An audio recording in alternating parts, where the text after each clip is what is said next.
I went on a cruise with my kids and their spouses. At the second port, they said, "Dad, go on down and check out the market." When I got back, the ship was gone. My luggage, also gone. They left me in a foreign country. No passport, no money, no name.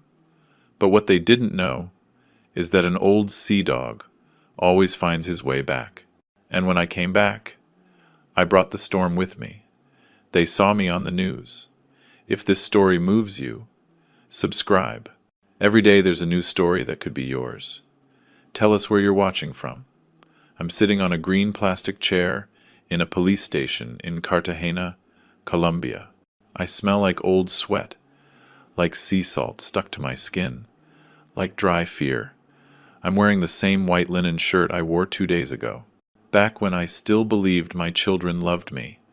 Now it's wrinkled, stained with dirt at the elbows, with a coffee stain on the chest. I don't even remember spilling.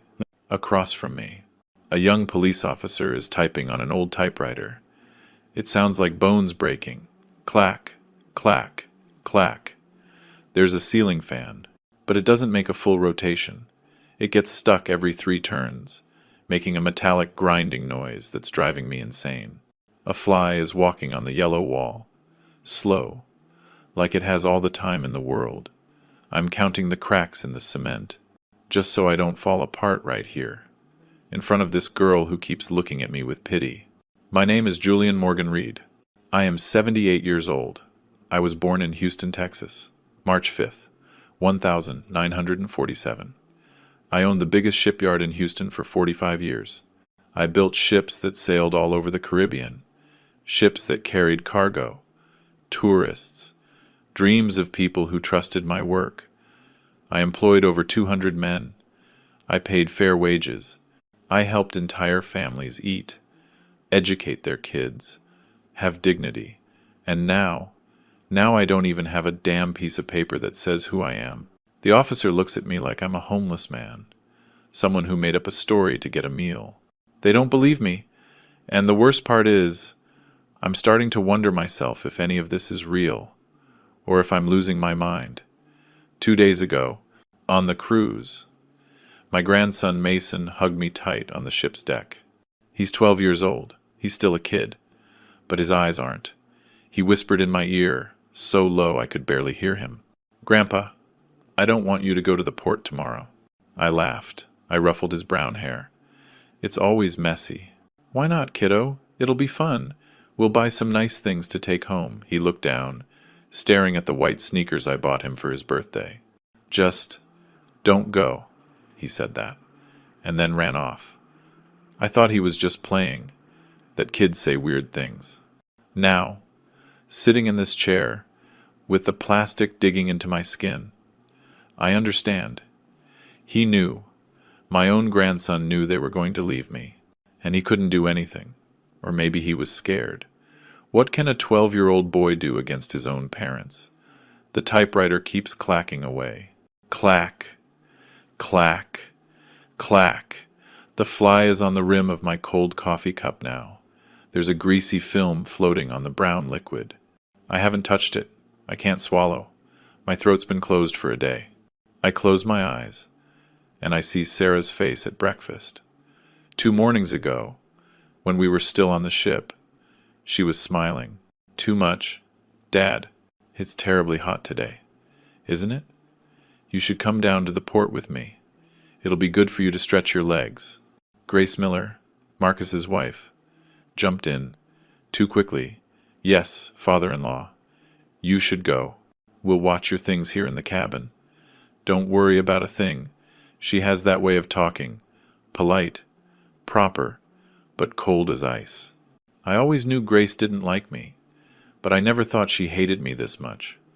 Grace insisted I leave my backpack, the black canvas bag where I kept everything, my passport, my wallet with $1,200 in cash, my cell phone, and the documents from Josephine's will that Marcus had asked me to keep safe. "It's safer here, father-in-law. Why carry all that in the heat? You'll be walking in the sun. Better to travel light." And I, like an idiot, I agreed. I left the backpack on the bed in his cabin. I only took my Panama hat and $50 in my pants pocket. $50 that I spent on souvenirs Sarah picked out. Souvenirs that are now lost in some market in Cartagena. Now I get it. She knew exactly what she was doing. It wasn't improvised. It was precise, calculated, planned like you plan a murder, because this was a murder. Even if I'm still breathing, the station door creaks open. A woman walks in, older, maybe in her late 60s, short gray hair, big sunglasses that she takes off as she enters, the black canvas bag where I kept everything, my passport, my wallet with $1,200 in cash, my cell phone, and the documents from Josephine's will that Marcus had asked me to keep safe. It's safer here, father-in-law. Why carry all that in the heat? You'll be walking in the sun. Better to travel light. And I, like an idiot. I agreed. I left the backpack on the bed in his cabin. I only took my Panama hat and $50 in my pants pocket, which had been beating like a broken drum for 2 days. Suddenly leaps. Someone saw me. Someone knows I'm not crazy. Someone knows this really happened. Elena looks at me, and in her eyes, I see something I haven't seen in days. True compassion. Not pity. Compassion. There's a difference. Pity makes you feel small. Compassion makes you feel human again. Sir, I was shopping in the same market. I saw when your daughter went to the bathroom and didn't come back. I saw when you started looking for her, asking everyone. I saw when you ran towards the port. She takes out her cell phone, an iPhone with a pink case, and shows something to the officer.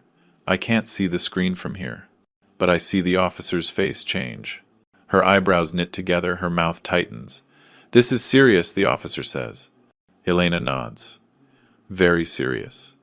This man was intentionally abandoned by his own family, and someone has to do something about it. The officer looks at me differently now, not with pity for a vagrant, but with respect for a victim. Mr. Reed, we are going to file a full report. We will contact the American Embassy. This is not going to be ignored. I nod, but I still can't speak.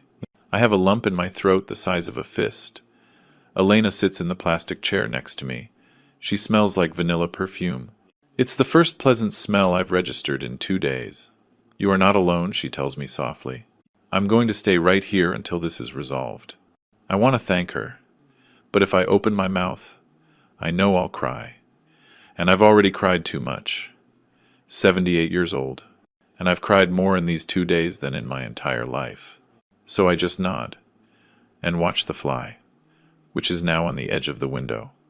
The officer asks, Mr. Reed, do you have any way to contact your family? And that's when reality hits me again. Like a cold wave. I don't have their numbers memorized. I always called from my cell phone, and my cell phone is on the ship. Elena steps in. Officer, can we search for the cruise line's name online? Maybe there's a way to contact the company. The officer nods and starts searching on an old computer. It takes forever to load each page. I look at the clock on the wall. It's 3 in the afternoon. It's been 48 hours since I got off that ship. 48 hours that I know nothing about my children. 48 hours that they know perfectly well where I am, and they've done nothing. Nothing. Absolutely nothing. Elena takes out her phone again. Mr. Julian, would you allow me to post your story on my social media? I have about 8,000 followers. It's not much, but maybe someone can help. I look at her, not really understanding what social media is. Josephine and I were never into that. We had Facebook, but we never used it. Do whatever you think is necessary, I tell her. My voice sounds hoarse, like it isn't mine. Elena starts typing on her phone. Her fingers fly across the screen. I'm going to post the photos, and I'm going to tell them what I saw. People need to know what they did to you. I nod. Part of me is ashamed that the whole world will know my own children threw me away like trash. But another part of me, the part that still has dignity, wants everyone to know, wants justice, wants them to pay. The officer looks up from the computer. I found the cruise. It's called the Star of the Caribbean. It left Cartagena 48 hours ago. It's stopping in Panama, and then it returns to Houston in 5 days. 5 days. 5 more days of this nightmare. 5 days where they'll be eating, drinking, dancing on that damn ship. While I'm here, in this plastic chair, with nothing, the officer continues. I am sending an official communique to the ship's captain. They are obligated to respond. Elena touches my arm gently. It's going to be okay. I promise you. And right then, at that moment, I understood that. Maybe, just maybe, I wasn't as alone as I thought. Maybe the sea had taken my children, but it had given me an angel with gray hair and a pink phone case. I close my eyes in this police station, and I see myself at 31, standing in front of that empty lot at the Houston port. It was 1978, the year Josephine and I got married. She wore a simple white dress. No veil, none of that. We got married at the courthouse, because we didn't have money for a big wedding. Her father, Mr. Emil Reed, owned a hardware store downtown. A serious man, big hands, few words. The day I asked for his blessing to marry his daughter, he just stared at me for what felt like an eternity. Then he said, "Julian, I don't have money to give my daughter, but I have this." He pulled out an envelope with $50,000. "They say you have a talent for building. Build something worthwhile. That will be your dowry." I promised my father-in-law right there, in his living room that smelled like fresh coffee. "Mr. Reed, this shipyard will be the pride of Houston." And it was. My God, it was. For 45 years, I hired 5 men at first. They were all like me, young, hungry to work, to get ahead. We started by repairing small fishing boats. Then came the bigger ships. After 3 years, we had 30 employees. After 10, 100. Josephine kept the books in a hardcover ledger. She'd sit in the tiny office we had, with a fan that barely turned, adding up numbers with a pencil, sharpening it every 30 minutes. "Honey, we're doing good," she'd always tell me. And I believed her, because Josephine never lied. Ever.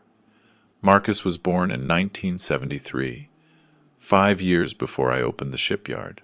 He was competitive from day one, always needing to be the best at everything. He got straight A's in school, but not because he loved learning. He just couldn't stand another kid being better than him. He played soccer, and he'd get furious if they lost. He'd blame his teammates. Never himself, Josephine would tell me.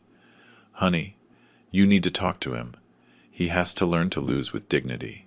I'd talk to him, but Marcus would just nod and keep doing the same thing. When he turned 22, he graduated with a civil engineering degree. I was proud. I thought he'd work with me at the shipyard. But he said, "Dad, I don't want to fix old boats. I want to build modern buildings." He went to work for a construction firm in New York City. He came back. Less and less. Sarah was born 3 years after Marcus, my princess. That's what I always called her. My princess. She was the only girl. And yes, we spoiled her. Josephine would scold me. "Julian, you're spoiling her rotten." And she was right. I was. But she was so sweet when she was little. She'd hug me and say, "Daddy, when I grow up, I'm going to marry you." I'd laugh. "You can't do that, sweetheart. But you'll find someone who loves you as much as I do." Sarah grew up beautiful, smart, polite. She married an accountant at 24, a good man, or so I thought. They had 2 daughters, but they divorced after 8 years. Sarah came back home with her girls. Josephine and I took care of them for 2 years, until she met her second husband. She never paid me back the $40,000 I lent her for the divorce. But it didn't matter. She was my daughter, my princess. Ryan, the youngest, was born when I was 34. He was a difficult baby, cried a lot, slept little. Josephine was up with him every night. I worked late at the shipyard, and I'd get home when they were already asleep. Ryan grew up quiet, shy, always hiding behind his siblings. He got bullied in school. Fatty, they called him. Ryan wasn't fat. He was stocky, strong. But kids are cruel. He started eating more, as a defense. And yeah, he gained weight. At 16, he started drinking. We'd find bottles hidden in his room. Josephine would cry. What did we do wrong? I didn't know how to answer. Ryan never finished college. He worked at the shipyard with me for 5 years, but he was always late, always smelled like alcohol. I had to fire him. It was the hardest day of my life, firing my own son. He didn't speak to me for a year. In 1995, something happened. I never forgot. An explosion at the shipyard. A fuel tank wasn't sealed properly. 3 men were injured. One of them, Hector Ramirez, was near death. He was from Colombia. He'd come to the U.S. looking for work. He left his family in Cartagena, promising to send them money every month. Hector was 28, with a 5-year-old son. The explosion burned 40% of his body. The doctors said he wouldn't make it. I paid for everything. The private hospital, the surgeries, the skin grafts, the rehab. It cost me over $200,000. The shipyard's insurance didn't cover all of it. It didn't matter. Hector was my responsibility. Josephine sold her gold earrings, the only ones she had, to help pay. When Hector got out of the hospital, 5 months later, he hugged me, crying, Hector told me, his voice still rough from the smoke. Mr. Julian, you saved my life. My family will be eternally grateful.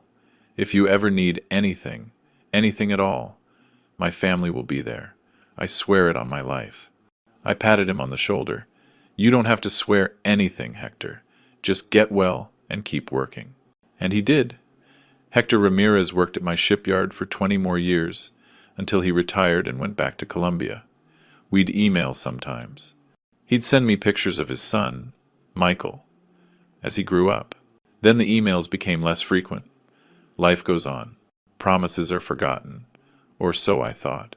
I never imagined that promise, made by a burned man in a hospital bed, would be what saved me 30 years later. But I learned that later, much later. In 2020, I had a stroke. Well, that's what the doctor called it. A mild stroke, he said. I was in the shipyard office, looking over some blueprints, when suddenly I couldn't move my left arm. My mouth drooped. One of my workers saw me and called an ambulance. I spent 3 days in the hospital. Josephine never left my side. The doctors said I was lucky. It could have been worse. But they warned me, Mr. Julian, you have to cut back on the stress. You need to rest. You're 73 years old. Marcus came down from New York.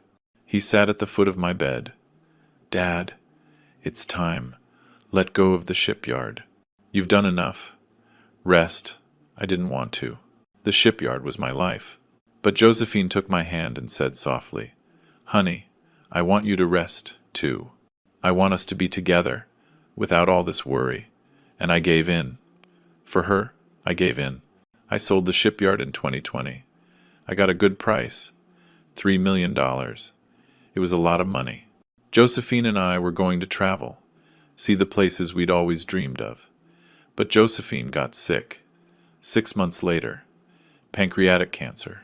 The doctors said it was aggressive. 3 months they gave her. She lived for 8. She fought every single day. I was with her until the last second. She died in our bed, in the house where we lived for 42 years, holding my hand. Her last words were, Honey, take care of the will.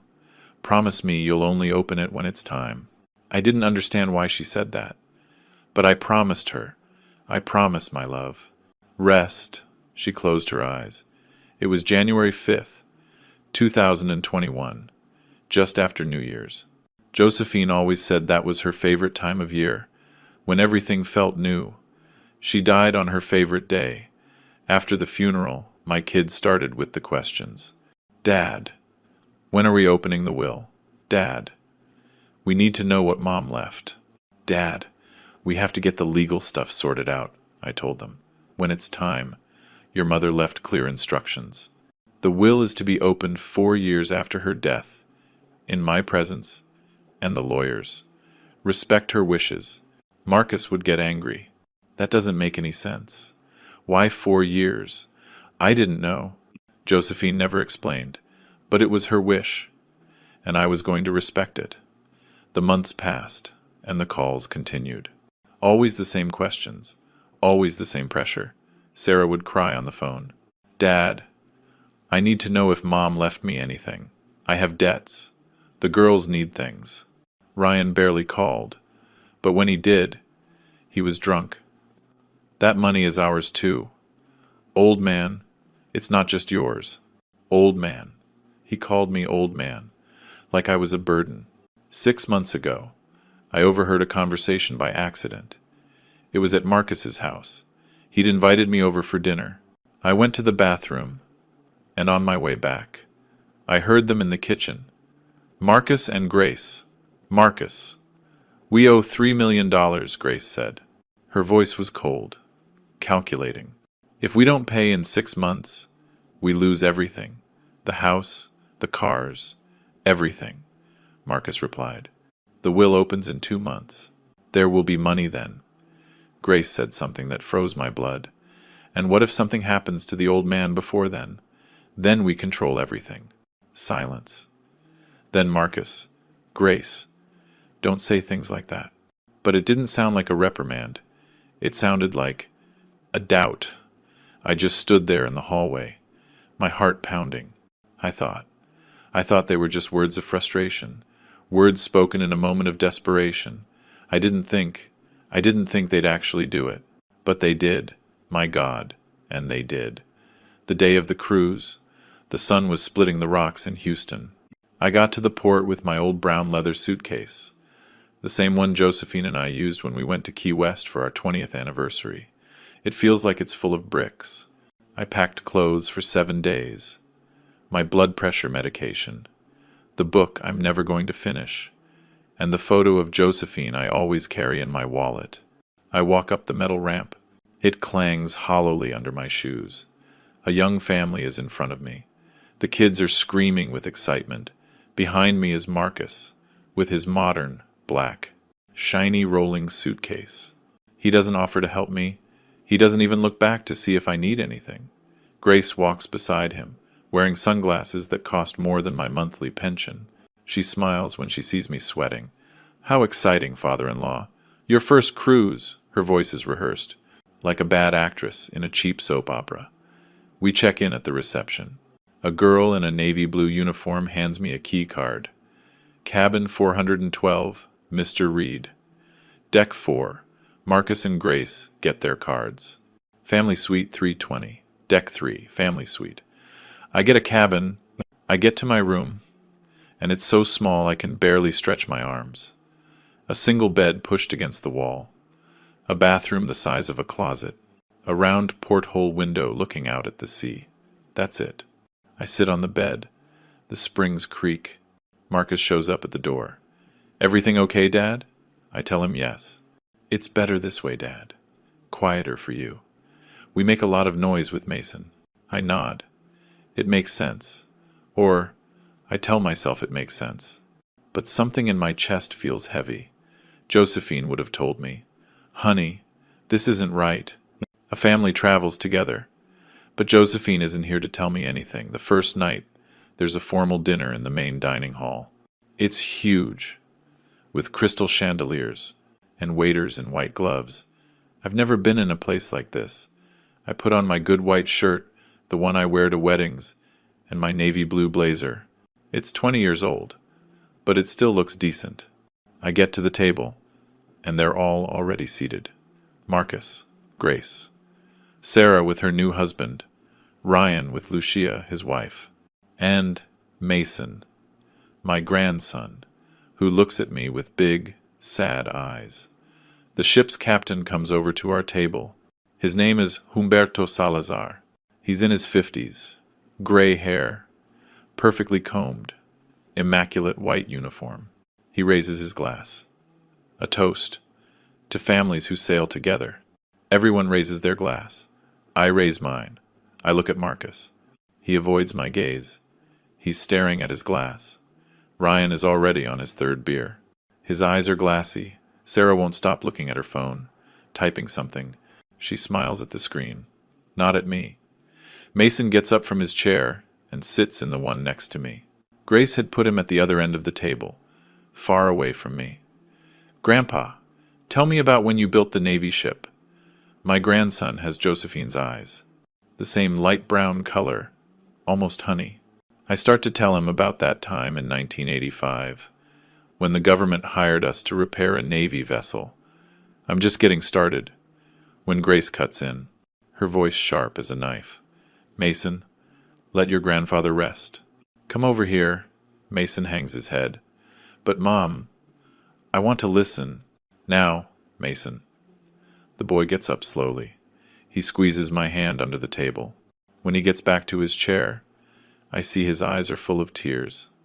Something is wrong here, very wrong, but I still don't know what it is. I'm an old fool who can't see what's right in front of him. At a table across the dining room, there's a woman, alone. She must be in her late 60s. Short gray hair, an elegant green dress. She's eating slowly, looking around, like she's studying people. Her eyes stop on our table. She watches us, carefully. Then I see her write something down in a small notebook she has next to her plate. It's strange. Why would she be watching us? I don't think much of it. After dinner, when I'm leaving the dining room, she's leaving at the same time. We walk down the same hallway. She gives me a polite smile. Good evening, ma'am. Her voice is Colombian, soft. I see she's wearing a wedding ring on her left hand, but she's walking alone. A widow, I think. Like me. She goes her way. I go mine. I don't know it then, but that woman, Elena Vasquez, is the one who will save my life in a few days. Life is strange like that. It puts angels in your path, and you don't even recognize them until it's almost too late. The second night, after dinner, Marcus knocks on my cabin door. It's 10 o'clock. I just got out of the shower. I'm wearing my old blue-striped pajamas. Dad, if you got a minute? Of course I have a minute. I have all the minutes in the world for my children. I always have. He comes in, closes the door. He's holding a manila envelope. Dad, can you keep these documents in your cabin? They're from Mom's will. I brought them because the lawyer asked me to review them before the official opening. He pulls out some papers. They look official, with stamps, signatures. It's safer with you, Dad. You're the most careful one of all of us. I feel honored. My son trusts me. I tell him yes. Sure. Put them wherever. Marcus opens the small closet. He puts the envelope inside my black backpack. Thanks, Dad. I knew I could count on you. He hugs me. He smells like expensive cologne when he leaves. I'm left with a strange feeling. I don't know if it's happiness, because my son needs me, or unease, because something doesn't add up. What I don't see, what I can't see from inside my small, blind cabin is what happens out in the hallway. Marcus walks out my door. Grace is waiting for him, leaning against the wall, arms crossed. He gives her a thumbs up. It's done, she smiles. It's not a happy smile. It's a smile of satisfaction, like a chess player who just put a piece in the perfect spot. Then she makes a gesture with her fingers. Like, okay, check, done. Ryan comes stumbling down the hall, a beer in his hand. He sees the scene. He stops. Grace motions for him to come closer. Ryan shuffles over, dragging his feet. Did you do it? Grace asks. Marcus nods. Ryan looks uncomfortable. He shifts his weight from one foot to the other. I don't know if this is right. Grace looks at him with contempt. It's too late for doubts. You're either with us or you're against us. Ryan takes a swig of his beer. He doesn't say anything else. His silence is a yes. At 3 a.m, someone knocks on my door. Tap, tap, tap. Soft. Like they don't want to wake anyone else. I get up, confused, half asleep. I open it. It's Mason. He's wearing his superhero pajamas. He's barefoot. His eyes are red from crying. Mason? What happened, kiddo? He throws himself into my arms, trembling like a leaf in a storm. Grandpa! I heard Mom and Dad talking. They're going to do something bad. I don't know what, but I heard Mom say your name, and she said something about Cartagena, and Dad said they couldn't back out now. My heart starts to beat faster. What else did they say? I don't know, Grandpa. They scared me. Mom sounded. She sounded like when she's mad, but pretending she's not, and Dad just kept saying yes to everything. I stroke his hair. It's damp with sweat. The kid is terrified, but old fool that I am, I don't understand the gravity of what he's telling me. I think it's adult stuff. Money problems. Maybe their marriage. I sit Mason on my bed. I wipe his tears with the sleeve of my pajamas. It's okay, kiddo. It's just adult stuff. Sometimes parents have difficult conversations, but everything's going to be all right. He looks at me with those Josephine eyes, so much like hers it makes my chest ache. Promise, my grandpa. I promise. A lie. It's a lie. I don't know it yet, but it's a lie that will haunt me for the rest of my life. I give him a glass of water. I walk him back to his suite. I knock on the door. Grace opens it. She's wearing a red silk robe. She looks at me, annoyed. What happened? Mason had a nightmare. He came to my room. She yanks the boy inside. Mason, I told you not to bother your grandfather. He's no bother, Grace. That's what I'm here for. She closes the door in my face without a thank you. I can hear her scolding Mason inside. I go back to my cabin. I can't sleep for the rest of the night. Something is wrong, but I'm an old fool. An old fool who still believes that family is sacred. The second day dawns. The ship arrives in Cartagena at 8 in the morning. From my round porthole, I can see the port, the green mountains in the background, the clean blue sky. It's beautiful. I go down to the dining room for breakfast. Everyone is already there. Sarah is more dressed up than usual. She's wearing a white flowered dress, big sunglasses, even though we're inside. I sit down. I order coffee and toast. The air is tense, like before a storm. Sarah takes a sip of her orange juice, wipes her lips with a napkin. Dad, it's really hot in Cartagena today, isn't it? They say it's going to be like 93 degrees. I nod. Yes, it's hot. She smiles. Too much. You should come down to the artisan market with me. Come with me. It'll be good for you to stretch your legs.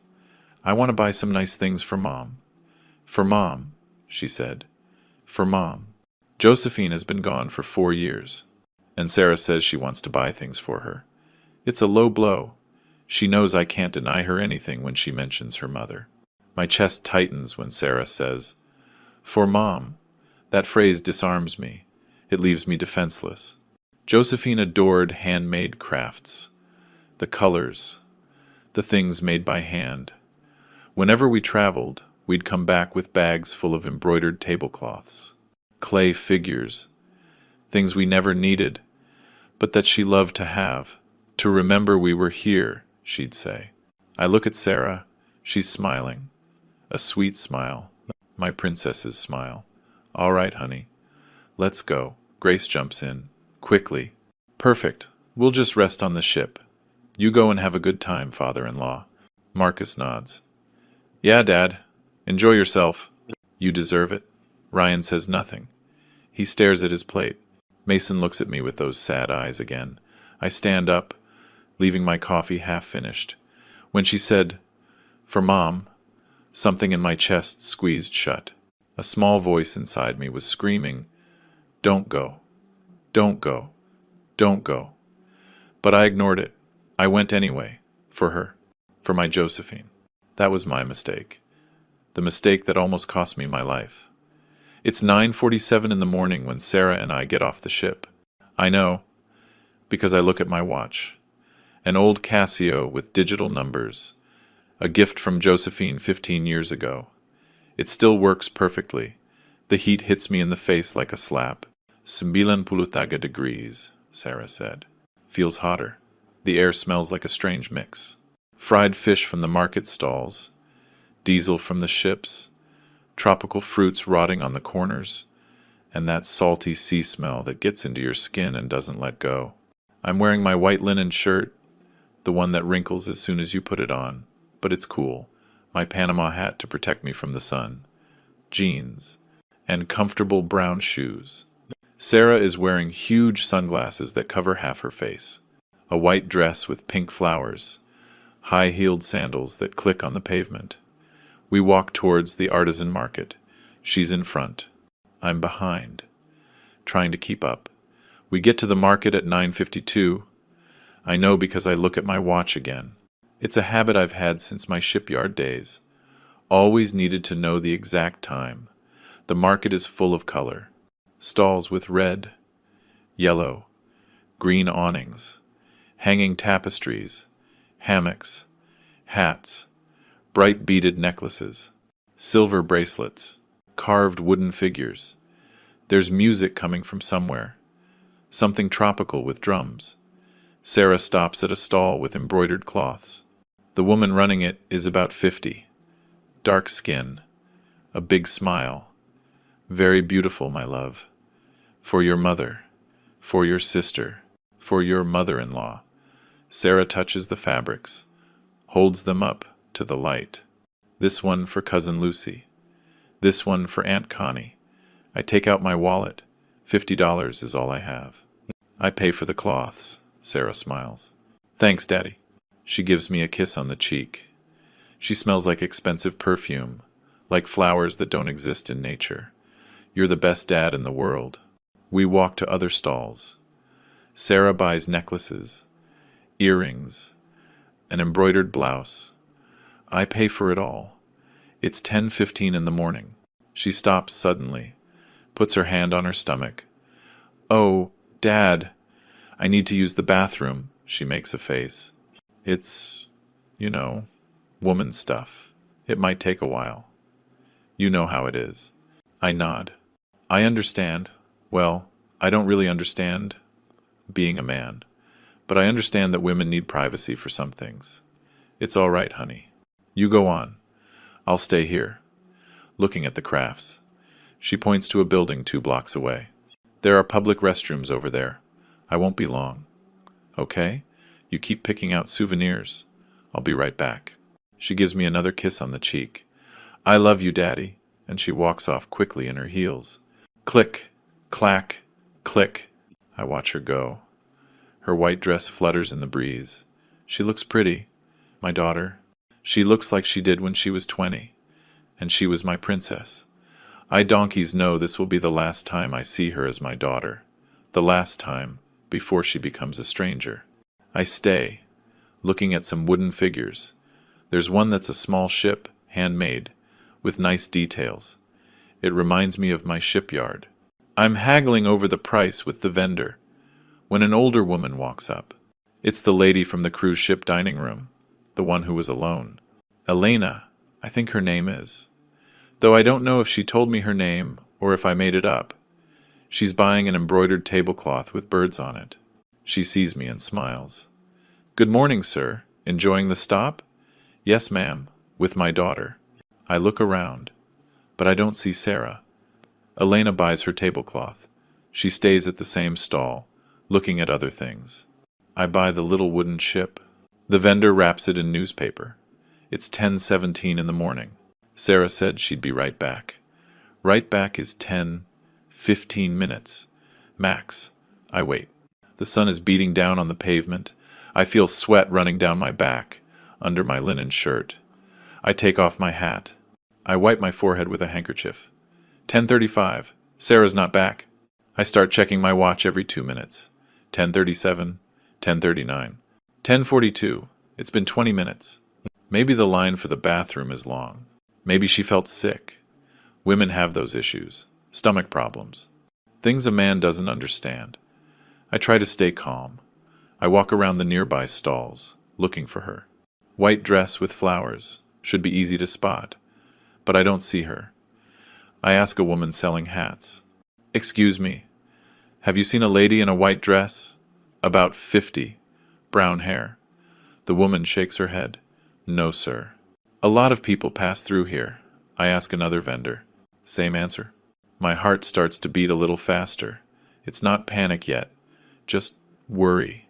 Maybe Sarah got lost. Maybe she's looking for me. I go back to the spot where we separated.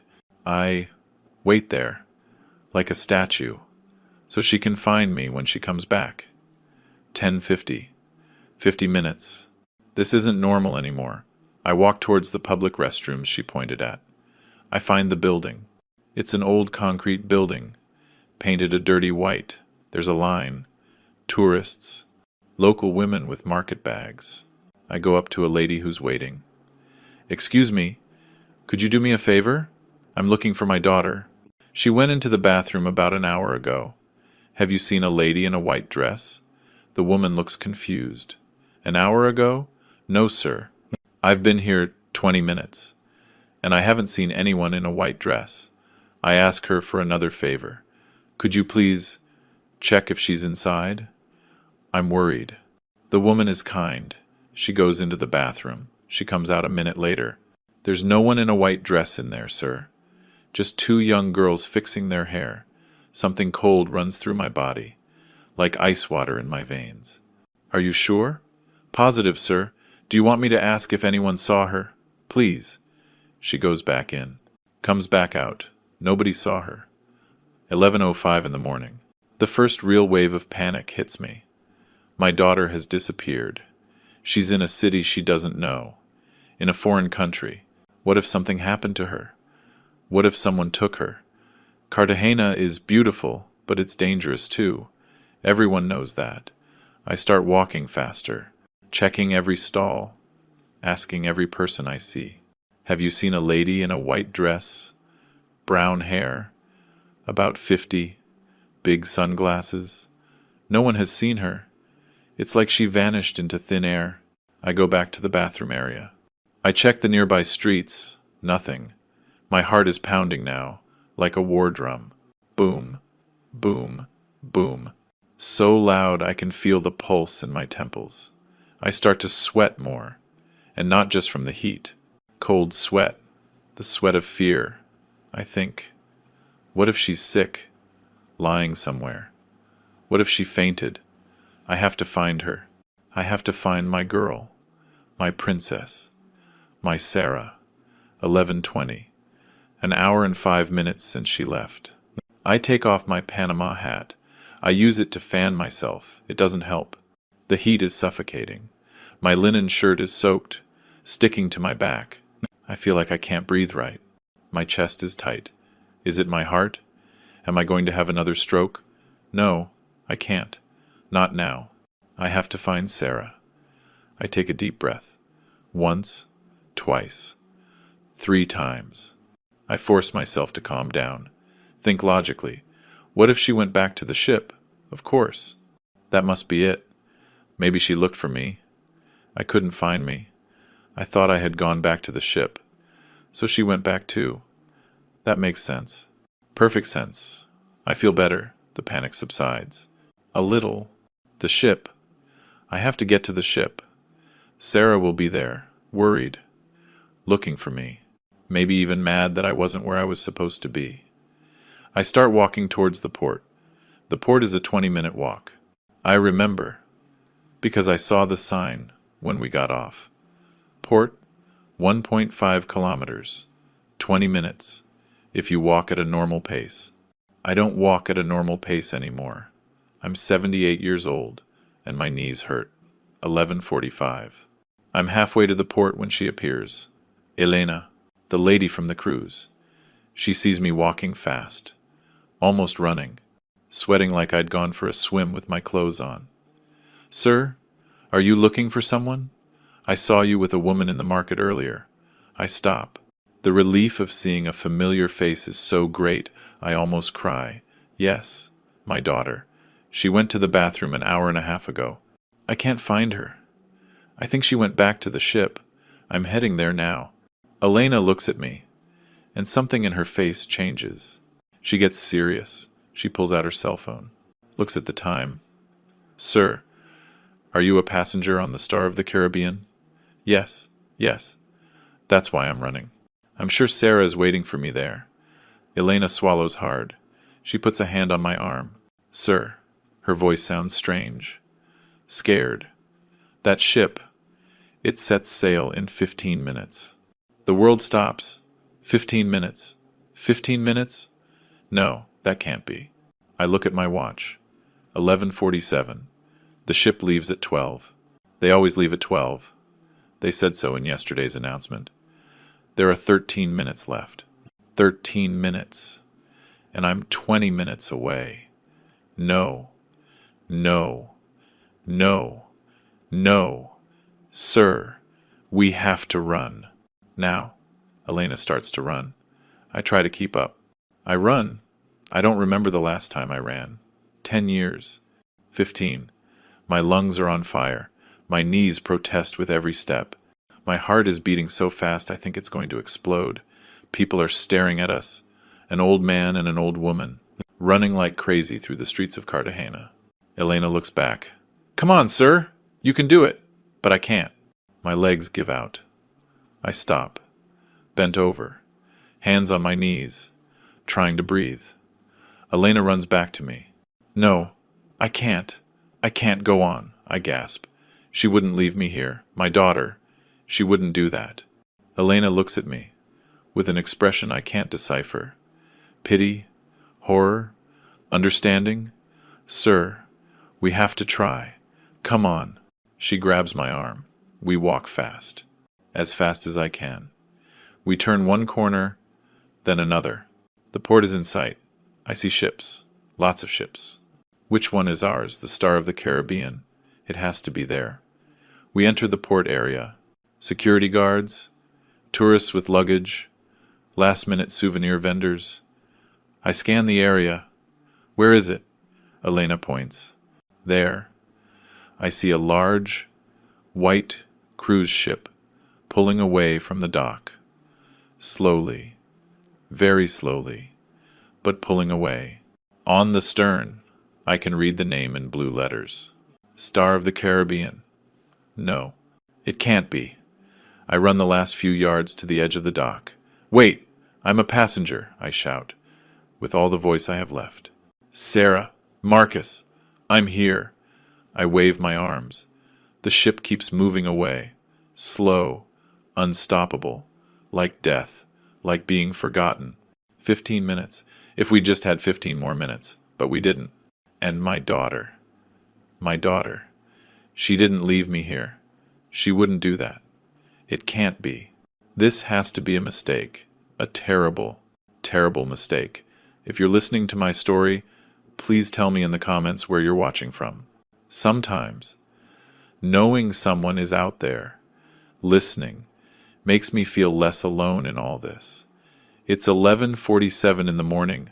Elena is pulling my arm. Sir, we have to run. Now. And we run. My God. We run. How long has it been since I've run like this? My knees protest, creaking like old wood. My lungs burn, like I've swallowed fire.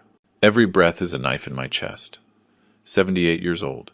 I'm 78 years old, and I'm running through the streets of Cartagena like the devil himself is chasing me. Maybe he is. Maybe the devil has my children's faces. People are staring. A young couple steps aside. A coconut vendor shouts, Careful, old man. I keep running. I can't stop. If I stop, I lose the ship.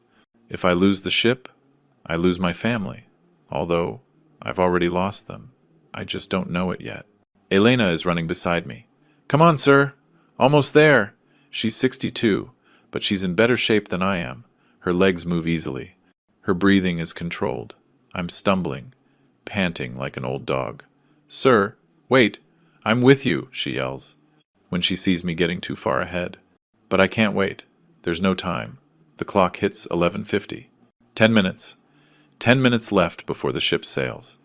10 minutes, and we're 15 minutes away. The math doesn't add up, but math has never stopped a desperate father. I keep running. My Panama hat falls off. I don't stop to pick it up. Let it stay there. Whoever wants it can have it. I just need to get to the ship. 11:51. My foot catches on a loose paving stone. I fall to my knees, hands out to break the fall. My right palm scrapes against the rough cement. It stings. I see blood. Not much, but it's blood. Elena runs up. Sir, are you okay? I get up, my knees hurt, but they work. I'm fine. Let's go. We keep going. I'm limping now. My right knee protests every time I bend it. A tall, blonde, German tourist looks at me, concerned. He says something in his language. I don't understand. I push past him.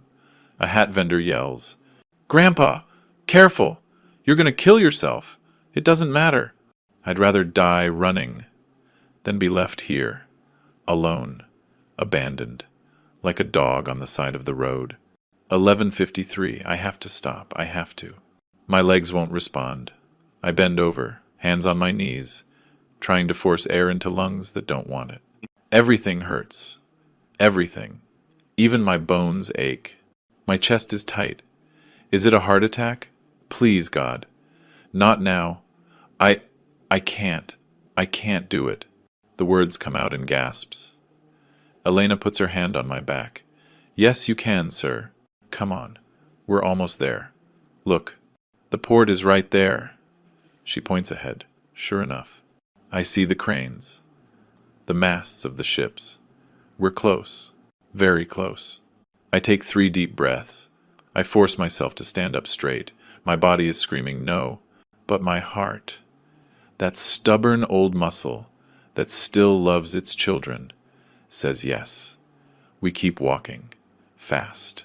I can't run anymore, but I walk as fast as I can. 11:58. We reach the port entrance. There's a gate, a security guard in a blue uniform. Passes? He asks. Bored. I'm a passenger. The ship is leaving. Elena shows him her pass. The guard checks it. You can go, ma'am. And you, sir? I check my pockets. The cabin key card. Where is it? Right pants pocket. No. Left. No. Shirt pocket. Not there either. I left it on the ship. It's in my backpack. The guard shakes his head. No pass. No entry. Elena steps in. He's a passenger on the Star of the Caribbean. It's leaving right now. The guard looks at his watch. Ma'am, that ship sails at 12. It's 2 minutes to 12. Boarding is closed. But he's right here. No pass. No entry. Elena looks at me. She makes a decision. Come on. She pulls me. We slip past the side, through an opening in the fence. 12:01. We're running down the pier. There are several ships docked. Which one is ours? They all look the same. White. Huge. Like floating buildings. Which one is it? Elena asks. I scan the ships. The Star of the Caribbean. Where's the name? There, on the stern of one, further down. Blue letters. Star of the Caribbean. There. That's it. But something is wrong. The ship isn't at the dock. There's water between us and the ship. 10 feet. 20 feet. The ship is pulling away. Slowly, but pulling away. We run towards it. My lungs can't take any more. But I run. We get to the edge of the pier, just as the ship is 30 feet out. A port worker is coiling up the ropes. Sir, I'm a passenger.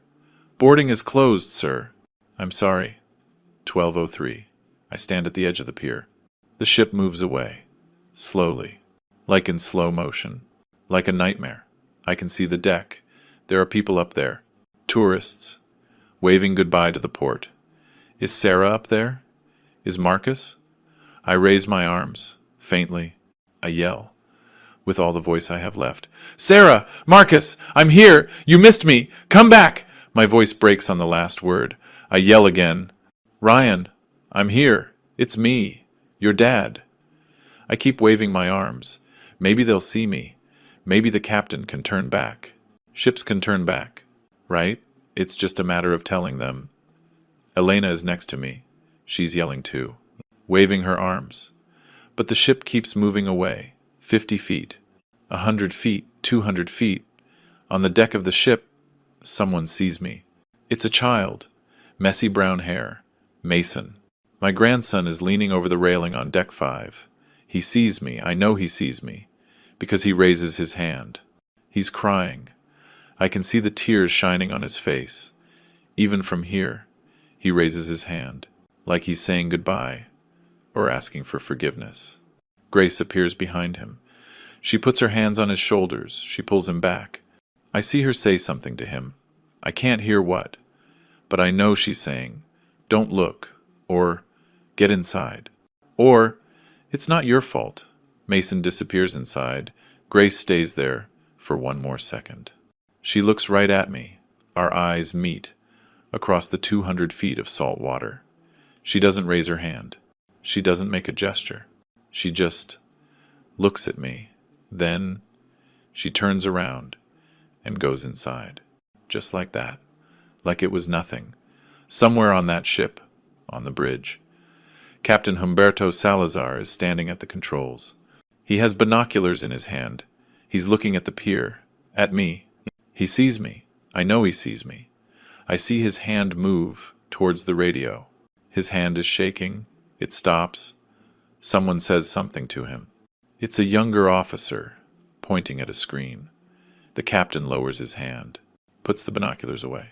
He gives an order. The ship speeds up, just a little. It's not moving slowly anymore. Now it's moving with purpose, with intent. The captain saw me. The captain knows. But he does nothing. He doesn't give the order to turn back. He doesn't send a boat. He does nothing. Absolutely nothing. And I understand this wasn't a misunderstanding. This was a decision. My legs won't hold me anymore. I collapse.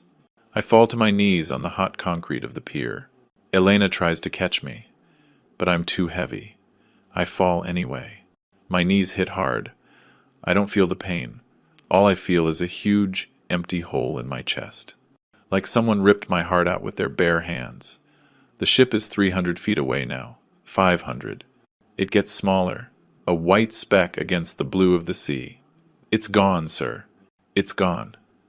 Elena kneels beside me. She holds me. She smells like vanilla perfume and sweat. She's crying. A stranger is crying for me. I can't cry yet. I'm in shock. It's like my brain can't process what just happened. My family. My family just left me in a foreign country with no documents, no money, no nothing. Then I remember my cell phone. I can call them. I can explain that I didn't make it to the ship. They'll understand. They'll talk to the captain. They'll fix this. I put my hand in my right pants pocket. Empty. Left pocket. Empty. Back pockets. Empty. I check for my wallet. It's not there either. But I had my wallet. I had the $50 left over. I check my shirt pocket. Nothing. Everything is in my backpack. In the cabin. On the ship that's sailing away. My passport. My money. My cell phone. My ID. Everything.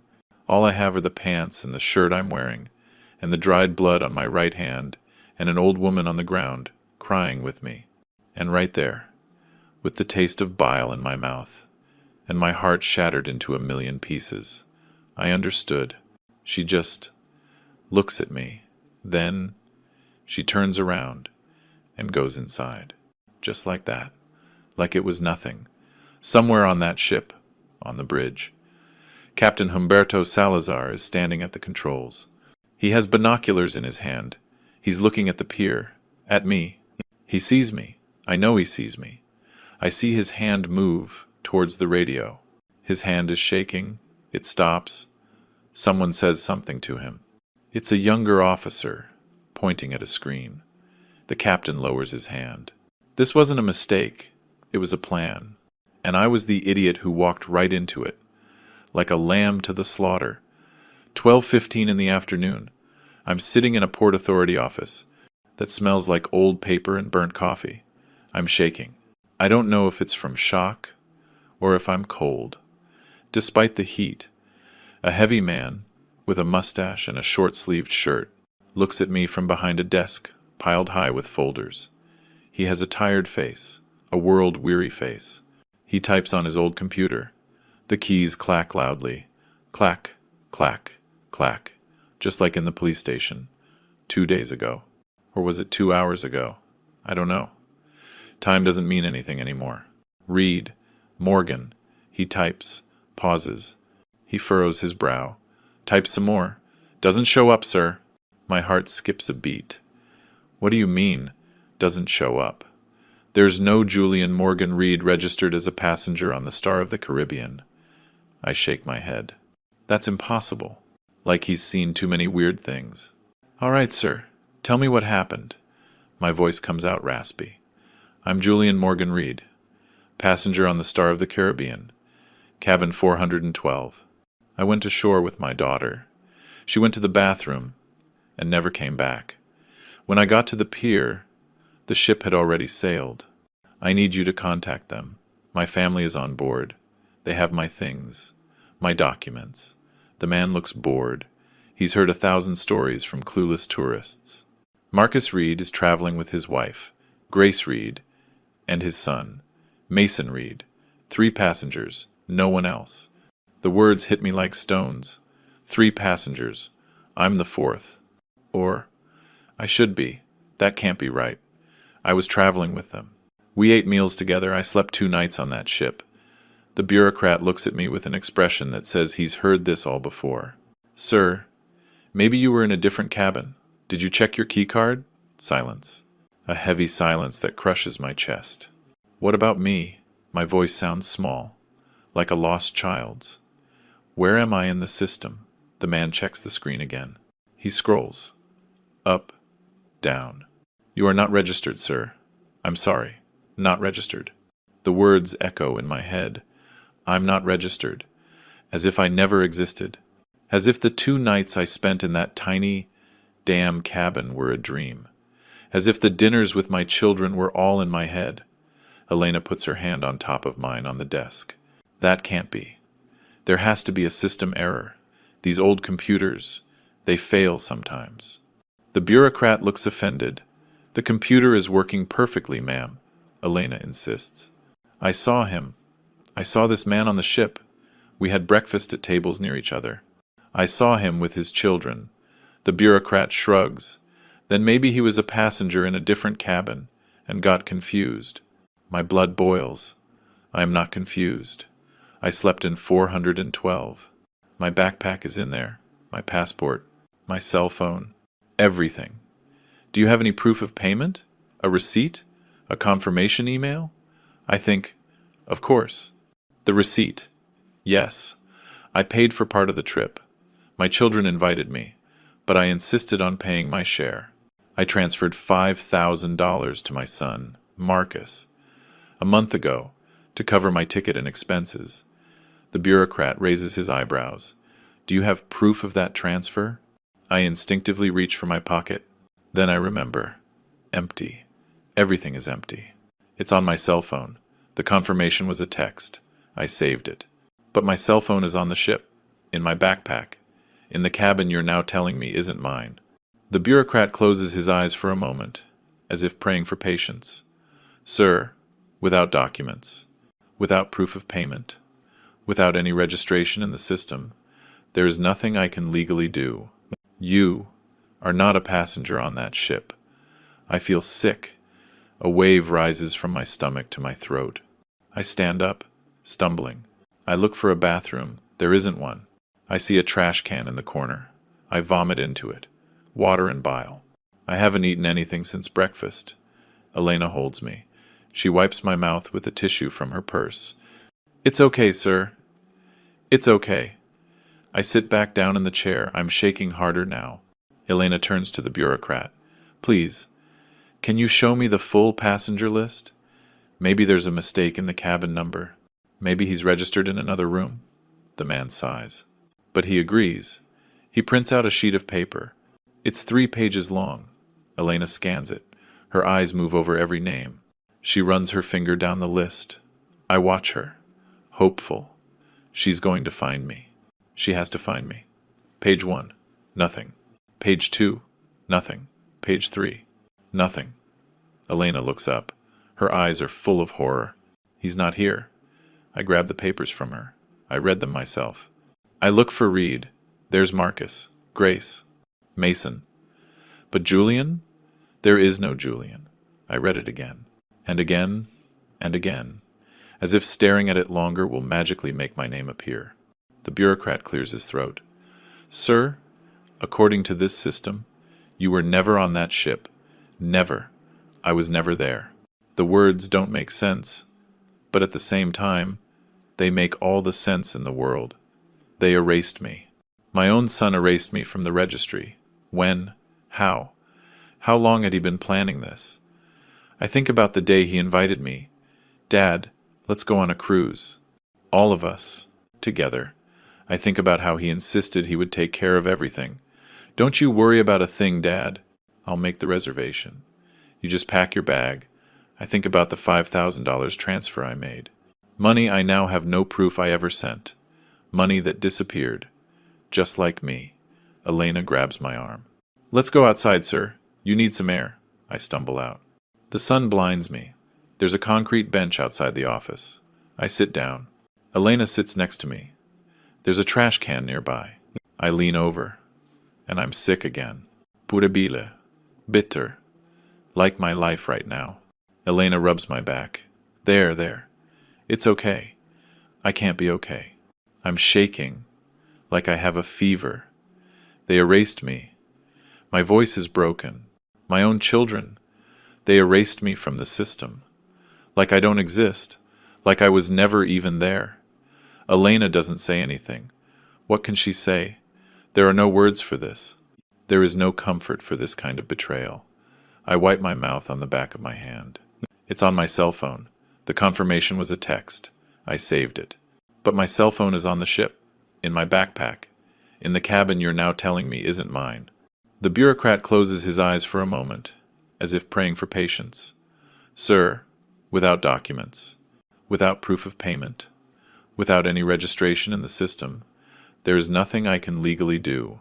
You are not a passenger on that ship. I feel sick. A wave rises from my stomach to my throat. I stand up, stumbling. The blue water. It looks so calm from here. The ship is gone. I can't see it anymore. It took my family. It took my identity.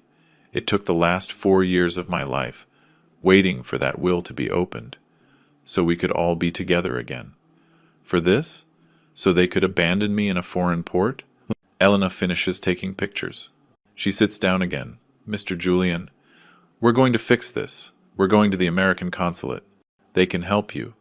They can get you temporary documents. They can contact your family. I nod. Weakly. But I know the truth. And right there, with the taste of bile in my mouth, and my heart shattered into pieces, I understood. This wasn't a mistake. It was a plan. A perfect plan. And I was the idiot who followed it, right to the end. I sit on that concrete bench. I don't know for how long. Could be an hour, could be 5 minutes. Time doesn't work the same way anymore. Elena is making calls. She's speaking quickly, in Colombian Spanish. I hear words. Consulate. Embassy. Emergency. Abandoned elderly man. An abandoned elderly man. That's what I am now. I'm not Julian Morgan Reed, shipbuilder, owner of a shipyard, father of 3, grandfather of 1. I'm an abandoned elderly man, with no name, in a port in Cartagena, with no documents to prove who I am, with no money to even buy a glass of water, with no family looking for me, with no one, except this 2-year-old Colombian woman, who doesn't know me from Adam, but who is here, making phone calls, fighting for me, crying for me. And I think, maybe blood isn't as important as they say. Maybe family isn't who gave you life. Maybe family is the one who stays. When everyone else sails away on the ship, 6 in the evening, Elena takes me to a shelter. It's an old building, with peeling yellow walls. It smells like damp and cheap detergent. Stay here tonight, Mr. Julian. Tomorrow, we'll figure out what to do. She gets me a bed, in a room shared with 5 other men. I sit on the thin mattress. The springs creak. Elena brings me a glass of water. Here, You need to hydrate. I drink it without really tasting it. The water tastes like chlorine. She sits next to me. I'll be back early tomorrow. Will you be okay? I nod.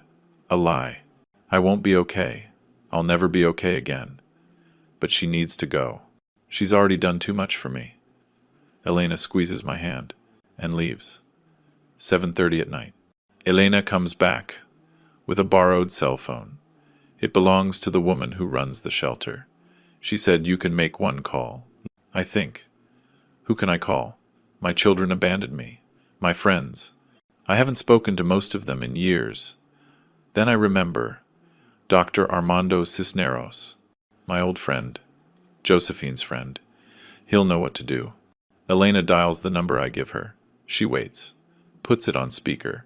Ring, ring, ring. Voicemail. The number you have dialed is not available. She hangs up. She dials again. Same result. Do you want to try another number? I shake my head. There's no one else. There is literally no one else in the world who can help me. Elena takes the phone back. We'll try again tomorrow. 8 o'clock. I can't stay here. This room is suffocating me. The other men are snoring. One smells like alcohol. Another one is coughing. Non-stop. I get up. I go out to the street. The night air is cooler. I walk. With no destination. I end up in the Gethsemane neighborhood. It's beautiful. Despite my pain. Walls painted bright colors. Yellow, orange, turquoise, géant murals. Flowers in the windows. Music is pouring out of the bars. Salsa. Other music. Young people laughing, dancing. Couples holding hands.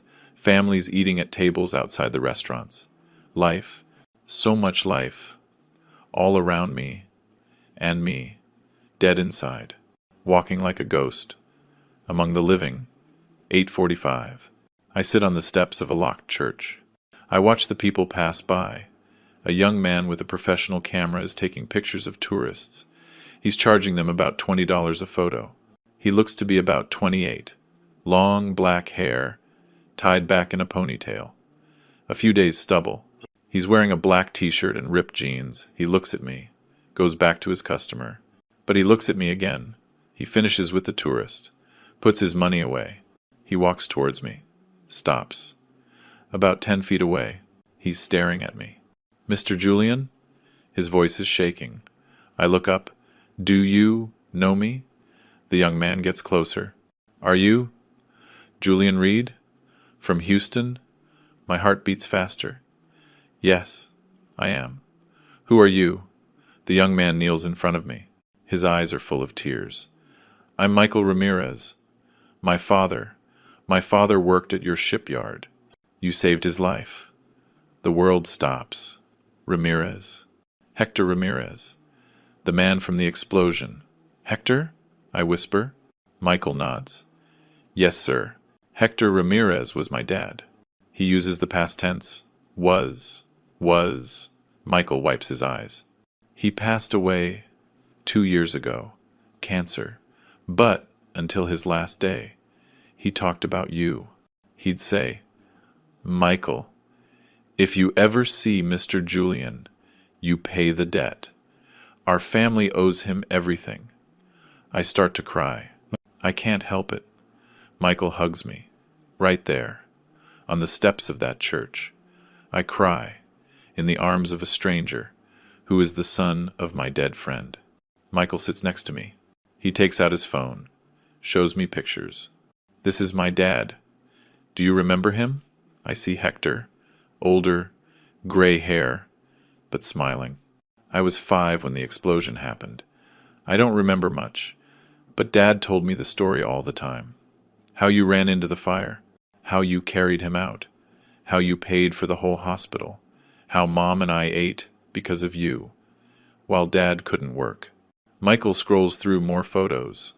Hector at the shipyard, Hector with his family. He always talked about you. He said, you were the noblest man he ever knew, that we owed you our lives. I break down again. Your dad was a good man, a great man. Michael looks at me. really looks at me. He sees my dirty clothes, my scraped hands, my swollen eyes. Mr. Julian, what are you doing here? In Cartagena? Alone? And right there. I just fall apart. I tell him everything. The cruise, the invitation, the abandonment, the ship leaving, my name erased from the system, my lost documents, my family, who left me like I was trash. Michael listens, in silence. His face changes. First confusion, then shock, then rage, a rage so strong. His hands are shaking. Your own children, I nod. My own children. Michael stands up. He paces in circles. No, no, no, no, this is not going to stand. This cannot be happening. He stops, looks at me. Mr. Julian, will you let me take your picture? I hesitate. Pictures? What for? Michael kneels again. I'm going to post this on my social media. I have a lot of followers. I'm a photographer. My work gets shared a lot. The world has to know what they did to you. There has to be justice. I shake my head. I don't want to cause trouble. They're still my children. Michael grips my shoulders. Mr. Julian, they abandoned you. They erased you. They left you with nothing. That's not love. That's cruelty. He's right. I know he is. But they're my sons, my daughter. For 78 years, I was taught that family is sacred. How do you break that? Michael insists. Mr. Julian, you gave my family a father. Please, let me give you justice. I nod, weakly. Do what you think is right. Michael raises his camera. Don't pose. Just be you. He takes the pictures. Me, sitting on the steps. My scraped hands, my dirty shirt, my 7-8-year-old face that looks 90. My lost gaze. Click, click, click. Michael checks the photos on his camera. Perfect. These photos, they'll say more than 1,000 words. He puts his camera away. He helps me up. Come on, Mr. Julian. I'm taking you somewhere better than that shelter. I have a friend who owns a small hotel. I'll explain. You'll stay there. I don't have money for. I'm paying. For my dad. For you. For what's right. Michael takes me to a small, clean hotel. He talks to the owner. Explains the situation. The owner nods. Understanding. Of course. No problem. They give me a small, clean room with a private bathroom. Michael buys me food from a nearby restaurant. Soup and bread. Eat, Mr. Julian. Tomorrow, this is all going to change. I promise you. I eat. The soup is hot, comforting. The first decent meal I've had in 2 days. Michael says good night. I'm going to post the photos right now. I'll be back to see you first thing in the morning. He leaves. I'm alone in the room. I take a shower. The hot water makes me cry again. I lie down on the bed. It's comfortable. Too comfortable. For a man who deserves nothing. I close my eyes. I didn't know that photo, that image of me, sitting on those steps, dirty, lost, broken. It was going to change everything. It was going to be my salvation and their condemnation. I don't sleep that night. I stare at the ceiling.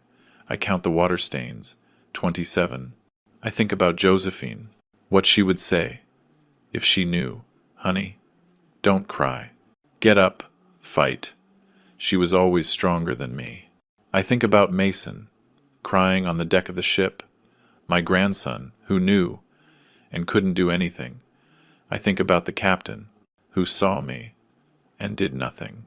I think about Grace, giving the okay sign in the hallway, all of it planned, all of it calculated, and me, the old fool, believing my children loved me, believing that blood was thicker than water. I was wrong. Money always wins. Always. Outside. Somewhere on the internet, Michael is uploading photos. He's writing my story. He's lighting a fuse. that's about to blow up in my children's faces. Day 2. 8 in the morning. I wake up to a knock on the door. It's Michael. He has coffee and pastries. Mr. Julian, you have to see this. He takes out his phone. He shows me the picture of me on the steps. There's a long caption. I read it. This man's name is Julian Reed. Yesterday. His children abandoned him in Cartagena. He is 78 years old. He built ships his entire life. He saved my father. And now, he's alone. No documents. No money. No nothing. Share this. The world needs to know. Justice for Julian. I look at the numbers underneath. 3,000 shares. 1,000 comments. I posted it 6 hours ago, Michael says. This is just the beginning. 10 in the morning, Michael comes back.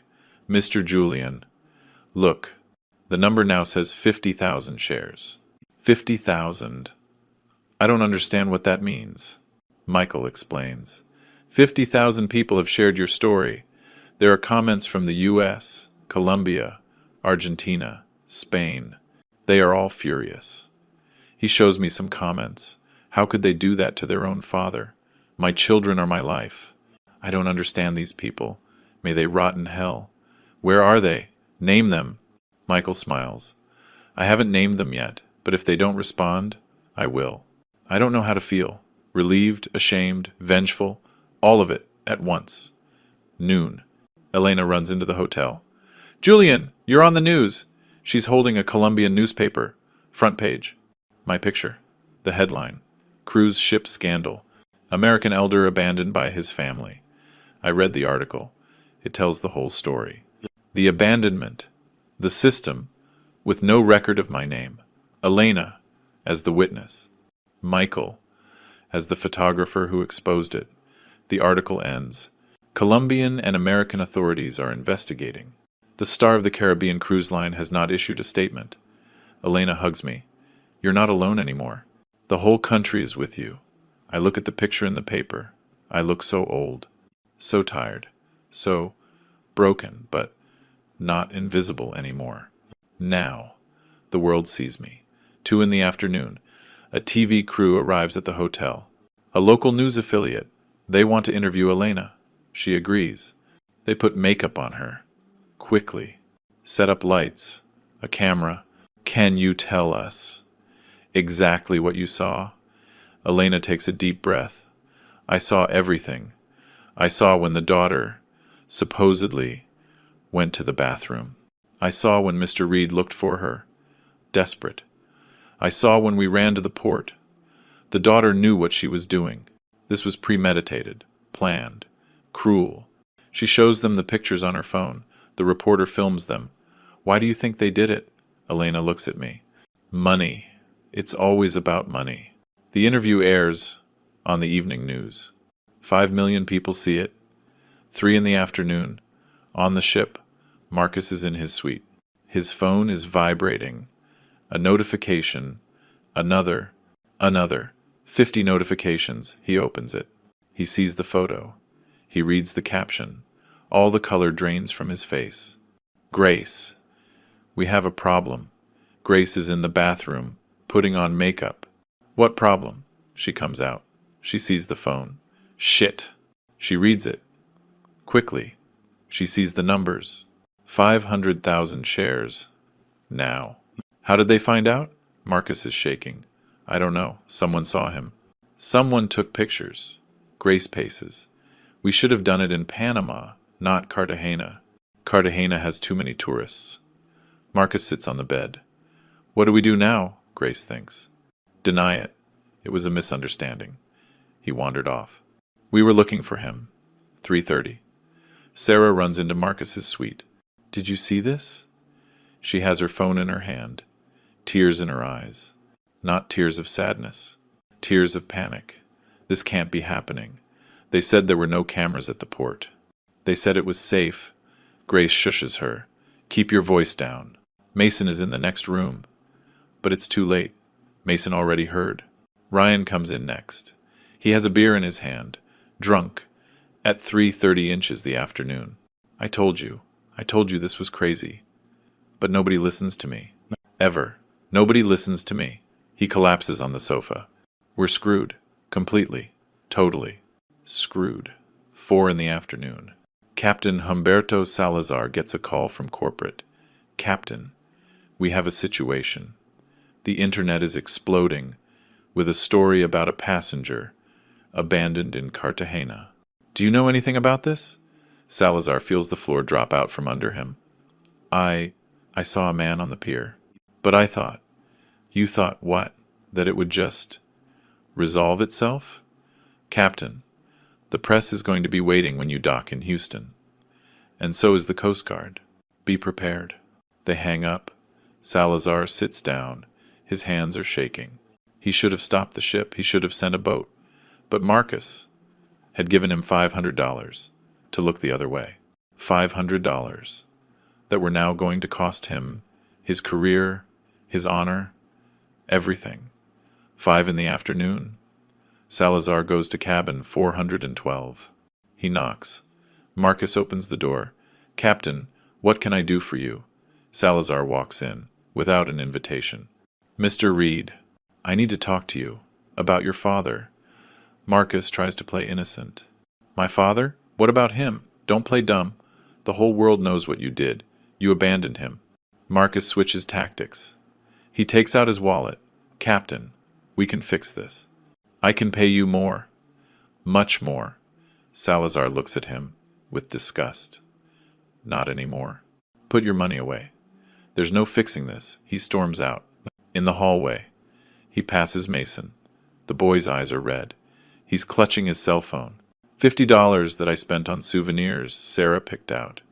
Souvenirs that are now lost in some market in Cartagena. Now I get it. She knew exactly what she was doing. It wasn't improvised. It was precise, calculated, planned like you plan a murder, because this was a murder. Even if I'm still breathing. The station door creaks open. A woman walks in. Older. Maybe in her late 60s. Short gray hair. Big sunglasses that she takes off as she enters. Asking if they were sure, and he said nothing. He did nothing. He just gave that warning. That night. Don't go to the port. But it wasn't enough. It was never enough. Now his grandpa is alone in Colombia, and the whole world knows. His family abandoned him. Mason hugs the phone. I'm going to see you soon, Grandpa. I promise. Meanwhile, at the American consulate in Cartagena, a woman in uniform walks in. Lieutenant Monica Aguirre, Maritime Police. She's 46. Short black hair. A serious face. Where is Mr. Reed? The receptionist points. Monica walks over to me. She holds out her hand. Mr. Julian, I'm Lieutenant Monica Aguirre. I flew in from Bogota. We're going to get you back home to the U.S., and we're going to make sure your children answer for what they did. I stand up. Answer? Yes, sir. Elder abandonment, fraud. Possibly more. This is not going to be dropped. My voice shakes. But they're my children. Monica looks at me, with eyes that understand. I know, sir, and I'm sorry. But the law is the law. I sit back down. Monica sits across from me. Mr. Julian, I lost my father 3 years ago. He was abandoned, too, in a nursing home. The family promised to visit. They never came. He died alone. So, when I saw your story, I had to come. I had to help. She has tears in her eyes. This tough woman, in a uniform, with a gun on her hip, has tears. You are not going to die alone. You are not going to be forgotten. You have my word.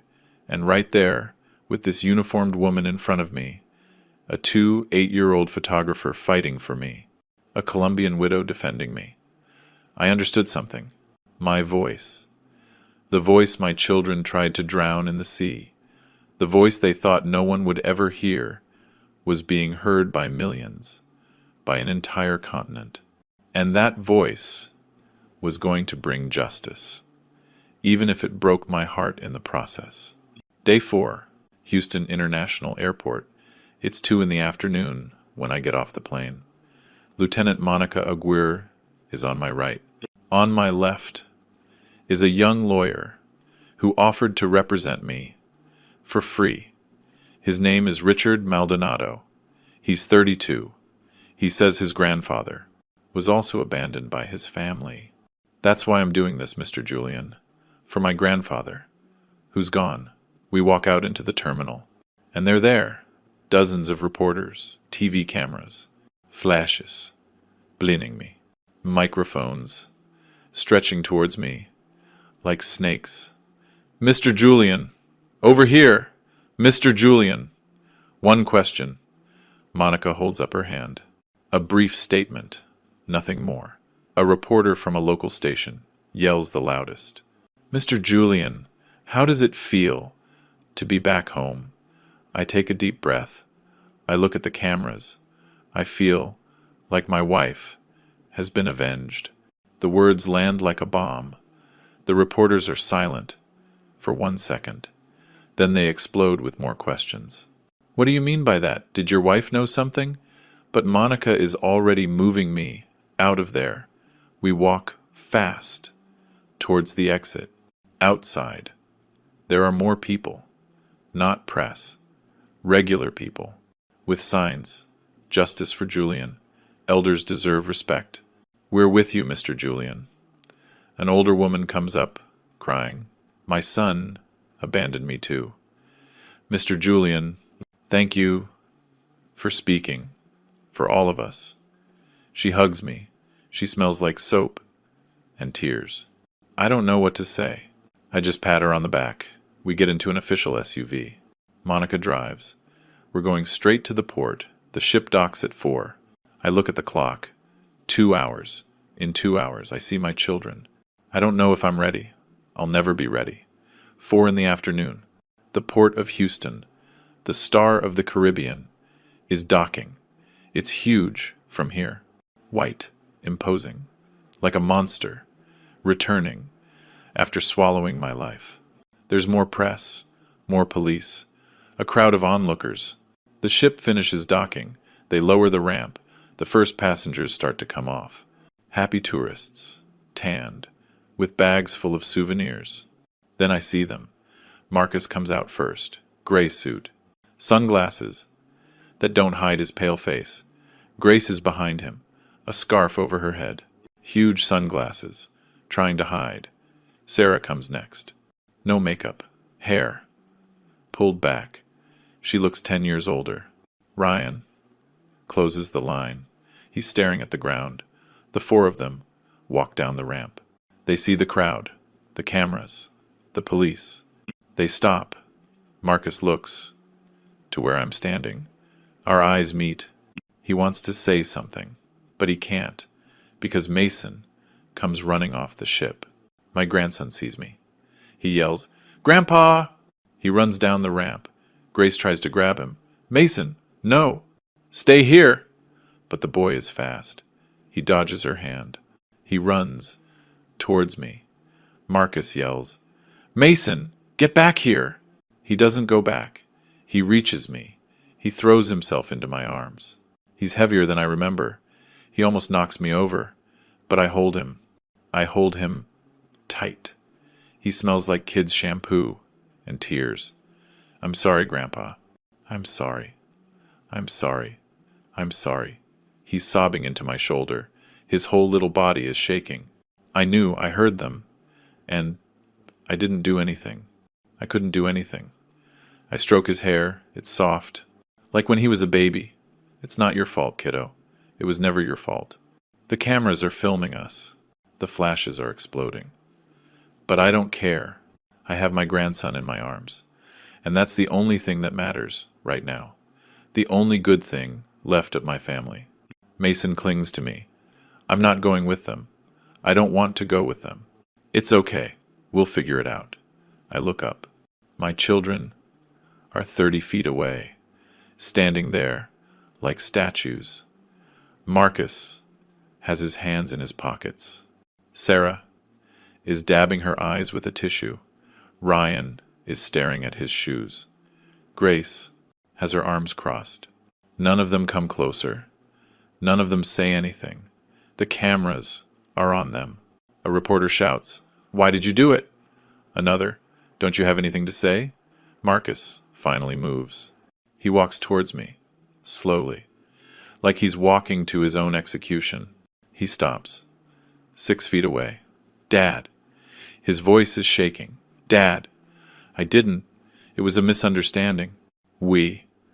I hold up my free hand. The other is holding Mason. "No. One word. Dry. Final. Don't say anything. I don't want to hear anything ever again." Marcus opens his mouth, closes it. His shoulders slump. Lieutenant Monica walks up to my children. "Mr. Reed, Mrs. Reed, Mr. Ryan Reed, you need to come with us to the station. There's an open investigation into elder abandonment and fraud." Sarah steps back. "Fraud? We didn't. Mr. Julian paid $5,000 for his ticket. You erased him from the system. That constitutes fraud." Monica takes out a pair of handcuffs. She doesn't use them yet. But the message is clear. Ryan slumps onto a suitcase. "I knew it. I knew this was going to happen." Grace suddenly explodes. She screams, "He's fine! Look! He's here! He's alive! Nothing happened to him!" "It's not a crime. If there's no victim," Monica looks at her coldly, "there was intent. That's enough to proceed. Let's go." 2 police officers step forward. Marcus, Sarah, and Ryan walk towards them. They don't resist. Grace keeps screaming, "This is harassment! We're going to sue! We have rights!" An officer takes her by the arm. "Ma'am, calm down. No one is under arrest. Yet, you're just coming for questioning." They lead them to the patrol cars. Mason buries his face in my chest. He doesn't want to see. I don't want to see either. But I have to. I have to watch them. Take my children away. The babies I held. The kids I taught to ride a bike. The young adults I helped through college. They get into the patrol cars. The sirens are off. But the silence is louder than any siren. The crowd applauds. Some people yell, "Justice! Make them pay!" I don't applaud. I don't yell. I just hold Mason, and I feel my heart breaking in two, because they are still my children. Even after they destroyed me, they are still my children. Suddenly, a familiar voice. "Julian!" I turn. Dr. Armando Cisneros is walking towards me. He's 81, hair completely white, a cane in his hand, but his eyes are the same, the eyes of my oldest friend. "Armando!" I hug him with one arm. The other is still holding Mason. "I tried to call you from Colombia. You didn't answer. I know, I was in the hospital. Another knee surgery. But as soon as I got out and saw the news, I came right here." He reaches into his coat pocket. He pulls out a yellowed envelope, old, sealed, with red wax. "Julian, Josephine gave this to me 4 years ago, the day before she died. My heart stops. She told me, 'Armando, if something happens to Julian, if my children do what I think they're going to do, you give him this. Only if that happens.' I thought she was delirious from the medication, but I kept it, and now," he holds the envelope out to me, "now is the time." I take the envelope. My hand is shaking. The wax is unbroken. No one has opened this in 4 years. Mason looks up. "What is it, Grandpa?" "It's a letter from your grandmother." I break the seal. I pull out a folded sheet of paper, good stationery, with Josephine's monogram in the corner, her perfect cursive handwriting. I read it in silence first. The words hit me like waves. Then I read it out loud, so everyone can hear. The cameras push in closer. My love, if you are reading this, it's because our children did what I was afraid of. I know them better than you think. I know what they are capable of. I saw how they treated me in my last months. The impatience, the questions about the money, the looks. That's why I changed the will 2 weeks before I died. Everything goes to you. The house, the savings, the investments, everything. And if anything happens to you, if they succeed in hurting you, everything goes to charity. They get nothing, not $1. Forgive them, if you can, my love. I couldn't, but you were always a better person than me. I love you. I always loved you. Take care of Mason. He is the only one who is pure. Your Josephine. I finish reading. There's complete silence. Even the reporters are quiet. I look at the paper. Tears are falling on the ink, but they don't blur the words. Josephine knew, my wife knew, 4 years ago, that my children would try something like this. That's why the sealed will. That's why the 4-year wait. To protect me, to give them time, to show who they really were. And they did. My God, they did. I fold the letter carefully. I put it in my shirt pocket, close to my heart. Armando puts his hand on my shoulder. She loved you. To the end, Julian. And beyond. I nod. I can't speak. My throat is closed. Mason hugs me tighter. Grandma was really smart. I smile through the tears. Yes, kiddo, your grandma was the smartest one of all of us.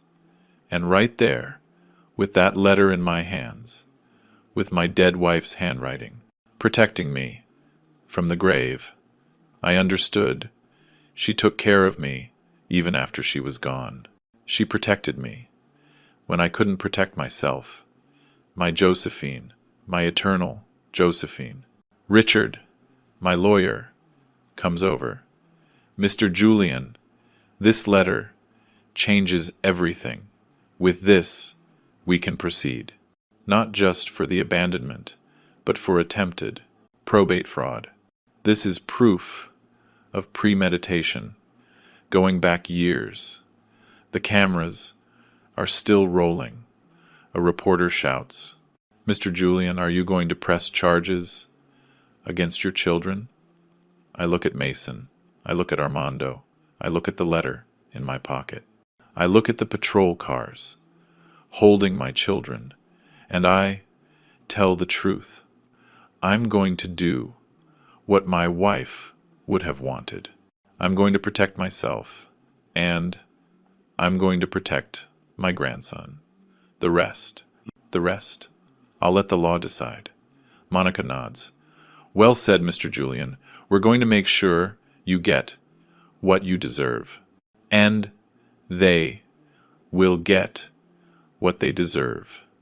I get into the SUV. Mason won't let go of me. Armando gets in with us. The doors close. We drive off.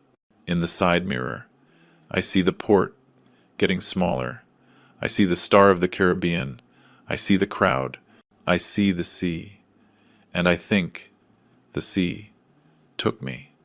But it also brought me back.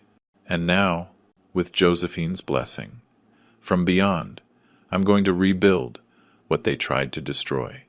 3 months later, the civil courthouse in Houston. I'm sitting in the front row. Richard is next to me. Mason is with me. He took the day off school. He wanted to come. I need to see it, Grandpa. I need to see. On the other side of the courtroom are Marcus, Sarah and Ryan, each with their own lawyer. They don't look at each other. Grace isn't there. She filed for divorce 2 weeks after they got back. She blamed Marcus for everything. "I told you it was a bad idea. You insisted," she screamed at him in front of everyone at the police station.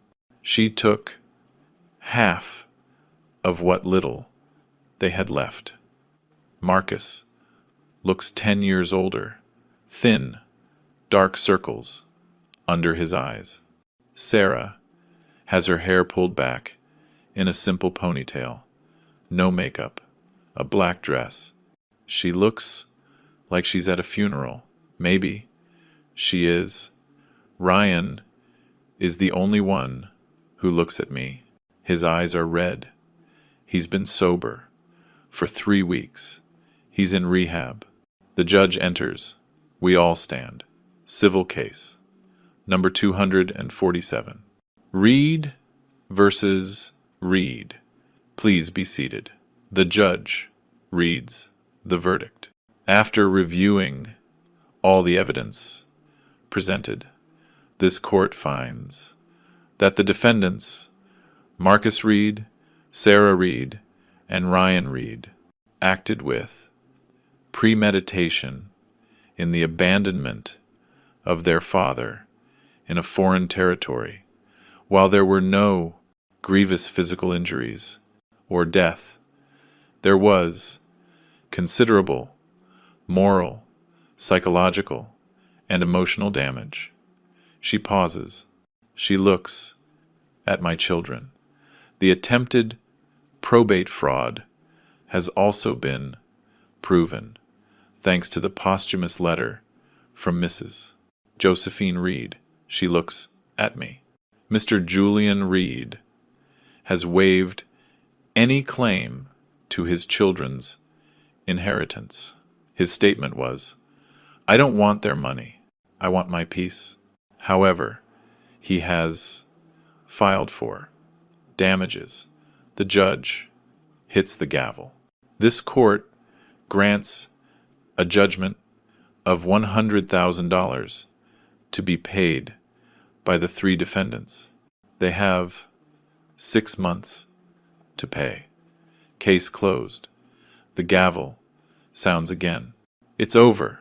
We walk out of the courthouse. The reporters are outside, but not as many. The story is old news now. 3 months is a long time in the news cycle. Some of them ask me, "How do you feel, Mr. Julian?" "Relieved," I answer. And it's the truth. Not happy. The pain doesn't go away. With a verdict, but relieved that it's over. Marcus comes out later. He's alone. His lawyer quit in the middle of the hearing. "I can't represent you. This is indefensible." Marcus sees me. He wants to come over, but Monica is by my side. She gives him a look. He stops. He puts his hands in his pockets. He just walks away. Alone, his construction company went bankrupt. No one wants to work with the man who abandoned his father. He lost his house, his car, his wife, his friends, everything. He lives in a small apartment. Now, alone, working whatever job he can find. And I don't feel happy about that, just sad, because he's still my son, my firstborn, and watching him fall, it hurts, even though he's the one who pushed me. Sarah didn't fare much better. She had a nervous breakdown 2 weeks after the cruise. Social media destroyed her, the daughter who abandoned her father. Her picture was everywhere. They recognized her on the street, in the supermarket, at the gas station. They yelled things at her. Shame on you, bad daughter. She had to move to another city. She changed her name legally. Now she calls herself Anna Reed. She deleted all her social media. She doesn't leave her house. Her psychiatrist says she has severe depression and anxiety. Her 2 daughters don't speak to her anymore. We can't be associated with you, Mom. We're being bullied in school because of what you did. She's alone, completely alone, and sometimes I think about calling her, but I can't. Not yet. Maybe. Never. Because every time I close my eyes, I see her face when she left me in that market, and the pain comes back fresh like the first day. Ryan is different. A week after he got back, he came to find me. He knocked on my door. I was temporarily staying at Armando's house while I got my life sorted out. I opened the door. Ryan was on the doorstep, thin, shaking. Dad, can I come in? I let him in. He sat in the living room. He cried for 20 minutes. He didn't say anything, just cried. Then he spoke. Dad, I'm a coward. I've always been. I never had the guts to say no to Marcus, to Grace, to anyone. I drank so I wouldn't feel like a failure. And when they made the plan, I knew it was wrong. I knew it. But I did nothing. I didn't even warn you. I didn't even try. His voice broke. I'm a coward, and I'm sorry. I'm sorry. I wasn't the son you deserved. I looked at him.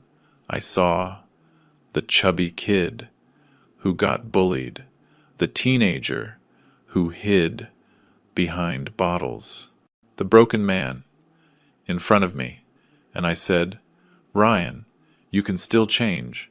It's late, but it's not too late. Ryan checked into rehab 3 days later. He's been sober for 3 months. He goes to therapy. He's working at a mechanic's shop. He doesn't make much, but he's proud of his work. He calls me every Sunday. How are you, Dad? I'm okay, son. Is Mason okay? He's good. And you? Do you?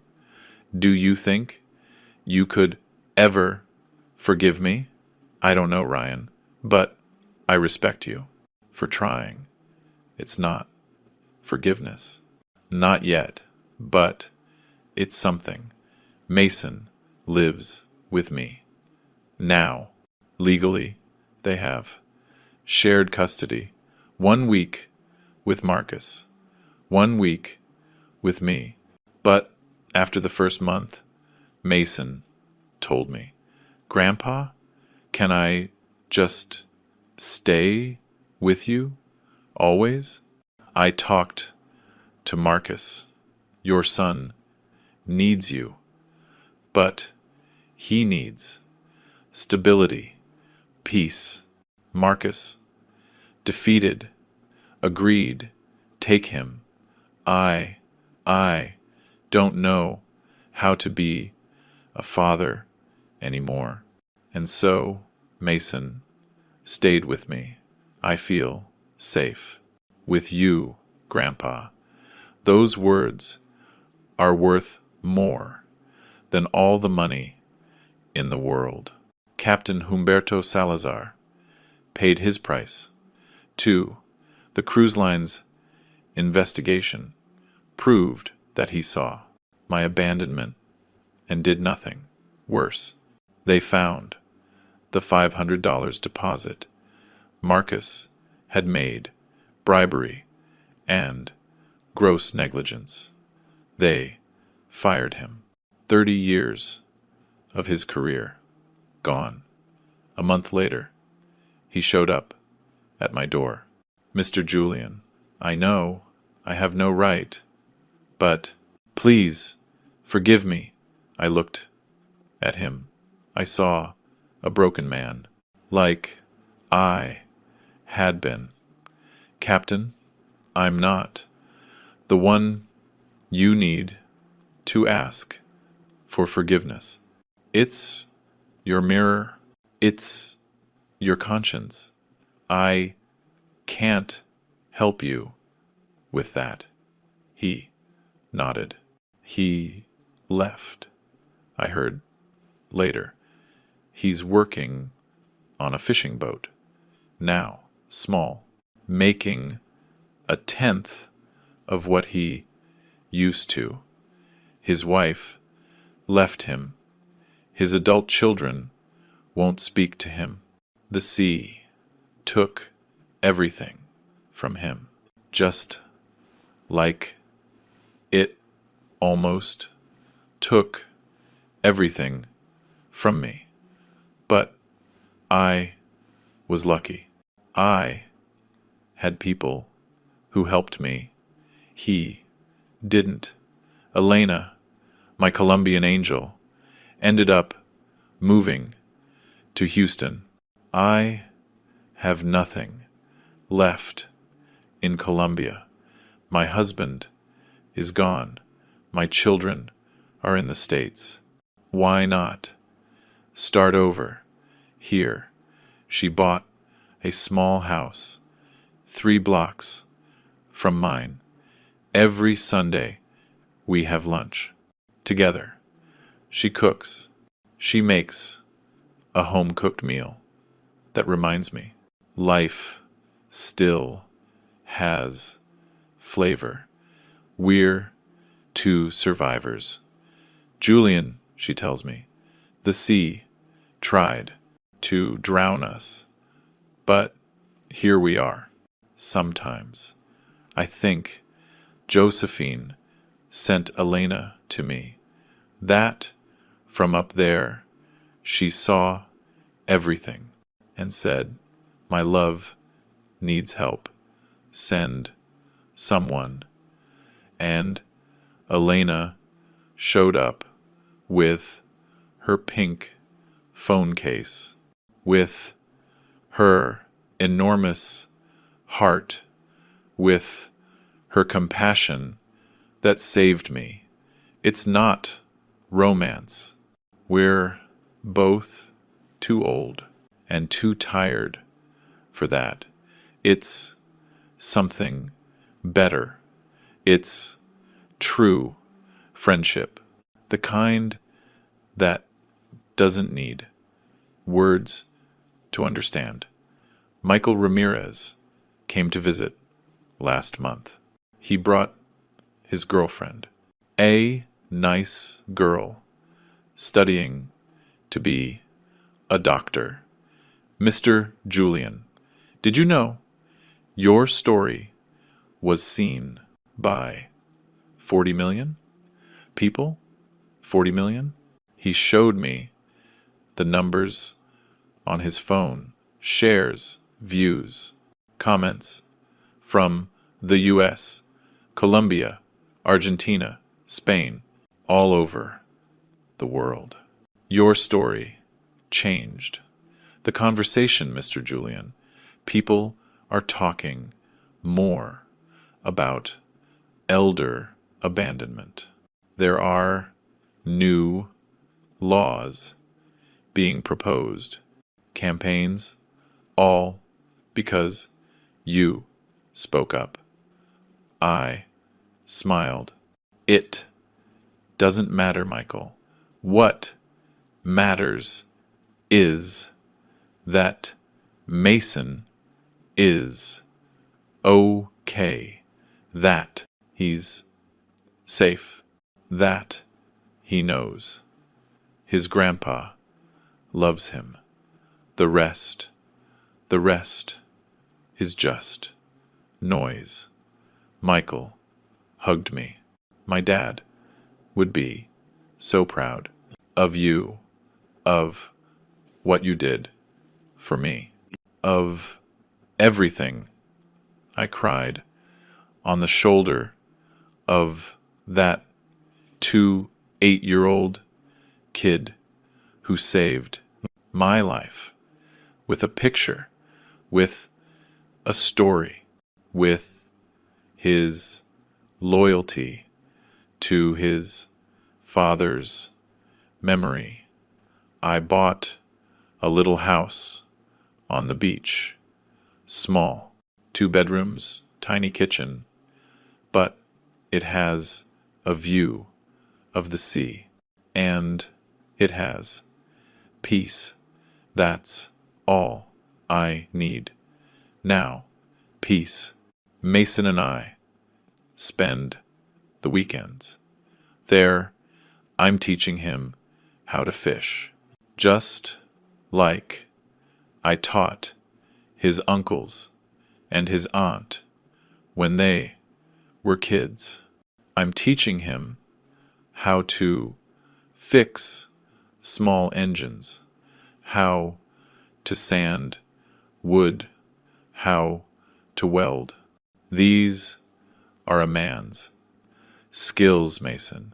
Skills no one can ever take from you. He learns fast. He has good hands, like mine when I was young. Sometimes he looks at me with those Josephine eyes and asks, "Grandpa, do you think Dad will ever change?" "I don't know, kiddo. That's up to him. And will you, forgive him?" I sigh.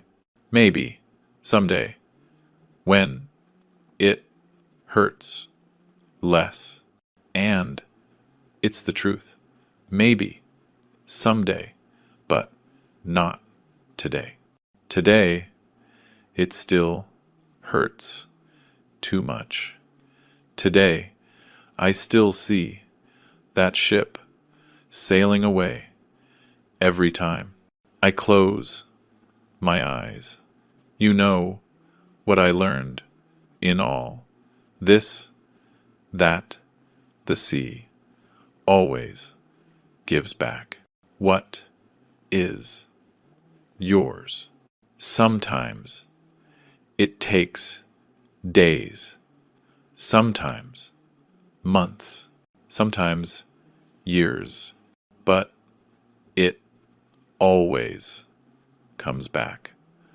My children threw me in the water, thinking I would drown, thinking a 8-year-old man couldn't survive alone in a foreign country. But they forgot something important. They forgot who I am. I am Julian Morgan Reed. I built ships for 45 years. I sailed through storms. I saved lives. I built an empire from nothing. I am an old sea dog and sea dogs. Even when they're old, even when their knees are tired and their hearts are broken, they always know how to swim back to shore. They always find their way home. They always survive because we carry the sea in our blood, and the sea never abandons its own, never. And you, would you trust again after something like that? Or are there betrayals that kill something forever?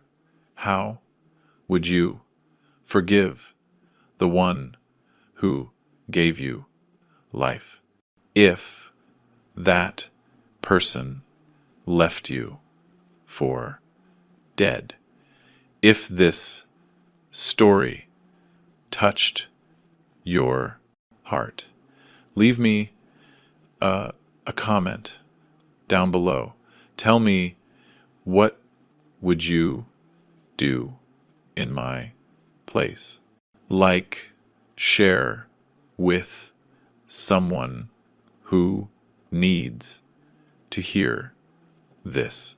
Subscribe to the channel, William's Revenge Stories, because every day we tell a story that deserves to be heard, a life that deserves to be remembered. Thank you for staying with me until the end of this journey. Thank you for crying with me. End.com. Thank you for listening. I'll see you in the next story.